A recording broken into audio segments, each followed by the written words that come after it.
Assalamualaikum warahmatullahi wabarakatuh.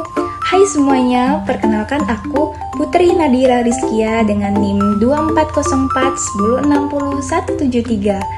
Nah, di sini aku akan sedikit menjelaskan tentang salah satu makalah kita yang berjudul Studi tentang Ibadah dan Syariah. Nah, video ini aku buat untuk menjadi salah satu syarat ujian akhir semester di mata kuliah studi keislaman dengan dosen pengampu Ibu Husna Lutfia MPD. Oke, pokoknya kalian harus nonton sampai akhir dan selamat menonton. Langsung aja kita check this out. Pertama, pengertian dan ruang lingkup syariah. Syariah Islam adalah tata cara pengaturan tentang perilaku hidup manusia untuk mencapai keridhaan Allah Subhanahu wa Ta'ala, seperti yang dirumuskan dalam Al-Quran Surat Asy-Syura ayat 13, Al-Ma'idah ayat 49, dan Al-Jasirah ayat 18. Nah, ruang lingkup syariah antara lain mencakup peraturan-peraturan sebagai berikut. 1.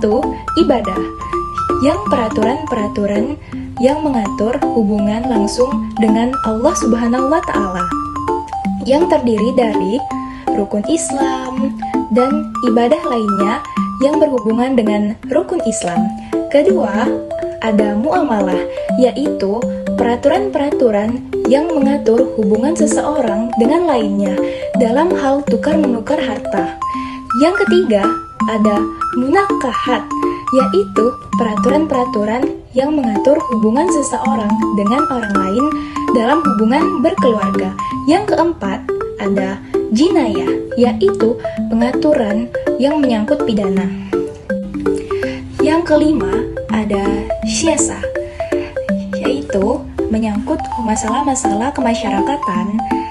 Yang keenam, ada akhlak, yaitu yang mengatur sikap hidup pribadi.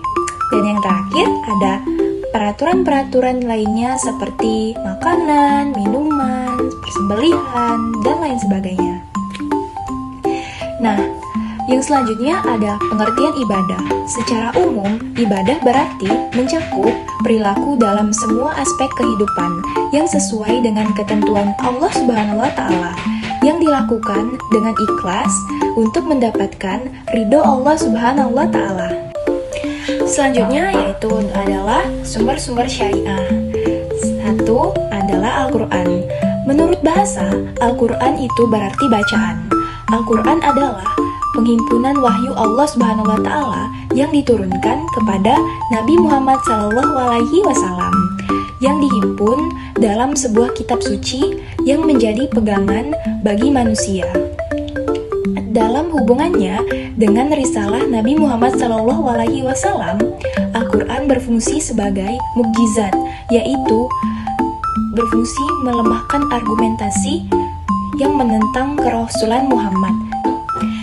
Dan yang selanjutnya, dalam hubungannya dengan kitab-kitab Allah Subhanahu wa Ta'ala yang lain, Al-Quran mengoreksi dan menyempurnakan kitab-kitab tersebut. Al-Quran terdiri dari 114 surat yang turun di Mekah dan di Madinah. Nah, yang turun di Mekah disebut Makkiyah. Pada umumnya, surat-surat pendek yang menyangkut prinsip-prinsip keimanan. Panggilannya ditujukan kepada seluruh manusia. Nah, yang turun di Madinah disebut Madaniyah. Pada umumnya, surat-suratnya panjang dan menyangkut masalah-masalah syariah. Panggilannya ditujukan kepada orang-orang yang beriman. Jumlah ayat Al-Quran sekitar 6.660 ayat. Nah, yang terakhir ada klasifikasi syariah dan pelaksanaannya.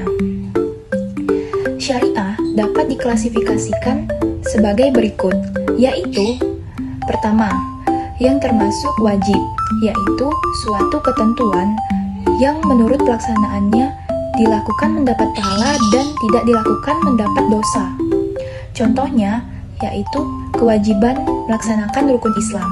Yang kedua, ada haram, yaitu suatu ketentuan yang apabila ditinggalkan mendapat pahala dan apabila dilaksanakan mendapat dosa.